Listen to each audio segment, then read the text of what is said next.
Do you still drink to relax and unwind?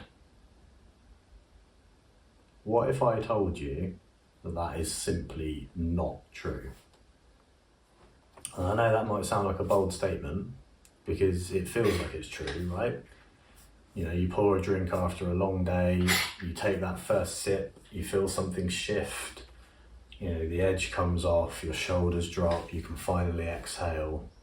So what's the problem? The problem is that relaxed feeling you get, it's not real. It's not real relaxation, it's sedation. It's your nervous system being artificially slowed down.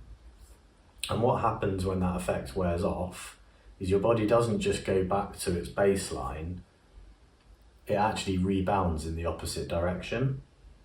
So alcohol increases the neurotransmitter called GABA, and it's the one that calms your brain down and slows down activity. And in the short term, that can feel like relief. But the problem is that the brain's job is to keep balance.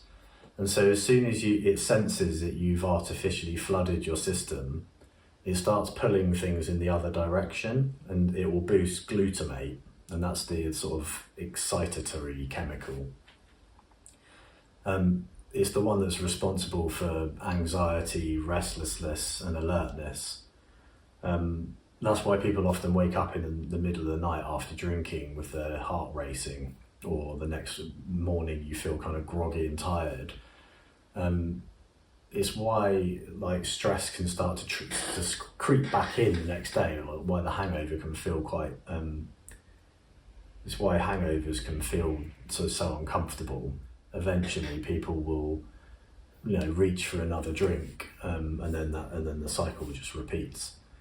So, from the perspective of the drinker, the alcohol looks like a reasonable shortcut.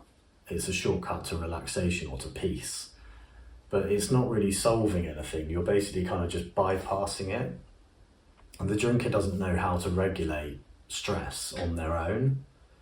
So when the tension builds up, instead of listening to your body, the drinker will try to mute it or ignore it and silence it. But the thing is, that stress is actually like a messenger. It's trying to tell you something. I don't know, that your boundaries were crossed, that you're tired, that you've been stuck in people-pleasing mode or overworking or avoidance. But the drinker doesn't hear any of that because they're always trying to sort of shut that message down with alcohol. So now enter the observer, the third person. That part of you steps back and watches the pattern. The observer sees what's really going on. Like, they see what you're calling relaxation is actually just like, it's just the removal of discomfort. And it's not even permanent, it's just temporarily postponed. The observer sees the cost of all of that. It's not just physical, it's like with anxiety, sleep disruption, but also emotionally. Because every time you numb stress, you also numb or rob yourself of the opportunity to learn from it. And you never get the chance to say, like, why am I this tense? Like, what boundary did I let slide? What am I ignoring that I actually need to face? So the observer doesn't judge.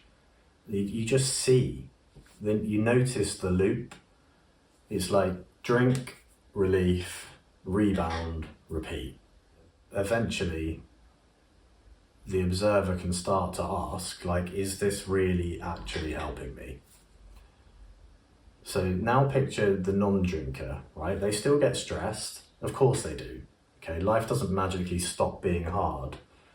But instead of running from that feeling, they pause, let their nervous system speak. You listen to it and you can kind of breathe into that.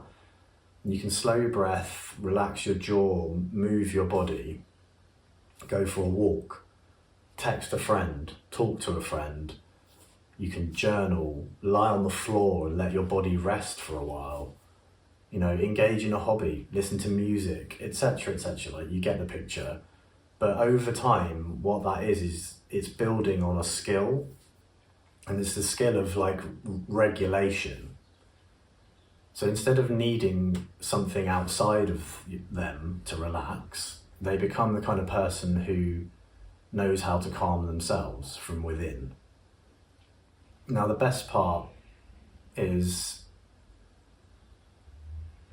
what used to take sort of 3 drinks, really you can achieve the same thing in 3 minutes, you know, or going for a half an hour walk, that kind of thing. You can do that in different ways because you're no longer outsourcing that relaxation. And just to be clear, this isn't about like guilt or shame, like saying that the drinker is doing something wrong. It's about recognizing that quick fixes come at a cost, not just to your body, but to your growth as a person. Because when you use alcohol to unwind, you're sending your body and your mind a clear message: I don't trust you to handle this. That's what you're saying to yourself, is you don't know how to relax. You know, I don't trust you to do this on your own. But you can trust yourself. You were just never taught how, but now you're learning. So maybe the real question isn't, do I need to drink to relax? Maybe it's, am I ready to learn to relax without running from myself? Because real peace doesn't come from a drink. It doesn't come from a bottle. It comes from remembering who you are, returning back to who you are when all the sort of noise is gone, and learning to hear your body, learning to hear what your body has been trying to tell you all along, and rather than avoiding it. This is just one of the top 10 reasons that people give for drinking. And this video is part of a series where I'm going to go deeper into these one by one, either debunking them or just breaking illusions. So if you're ready to see through the story and step into the truth, stick around. Please do take the time to like the video and subscribe to the channel, and I will see you in the next one.